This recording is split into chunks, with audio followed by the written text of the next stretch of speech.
My name is Max Rohr, and I'm the Director of Education at Caleffi North America.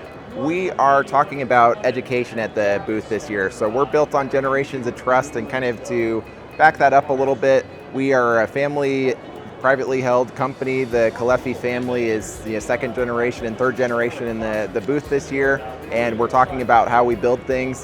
One of the parallels with the generations of trust, that my dad also works for Caleffi as a trainer, and we were actually customers years ago. So in 2007, when the Caleffi catalog was probably 12 pages long, I was sitting on a bucket in a crawl space, and we got a Caleffi zone valve, first one that we had used, and I put it into the system and just noticed it was a little bit easier to get the wires into it. Like somebody had taken the time to kind of sit down and figure out how would we make this easier for a contractor to put into a space. So I'm sitting in the mechanical room thinking like, okay, like I am more confident that we can go home now. It's 2 hours away from our house, the job site. So it was a trek.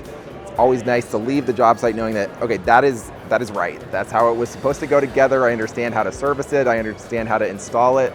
That's kind of the magic, I think, for good product development that reflects what the contractors are actually working with, how to make their jobs easier. And I think that the Generations of Trust slogan for that is something that reflects that we're at our best when we're listening to contractors, when we're figuring out how to make a product easier to get it into a system, whether it's a mixing valve or pressure reducing valve or anything that we're showing at the displays here today, to get it into a system and to make sure that the contractors are really happy with what they're doing, and most importantly, sleeping well at night, knowing that everything went as planned. So that's kind of the theme this year. We're talking about the kind of the communication required to do that product development and support, and the training that we do to make sure that everybody understands the applications to apply the products properly. So if you're at AHR, come down to the show, and if not, Caleffi North America can help with your next project.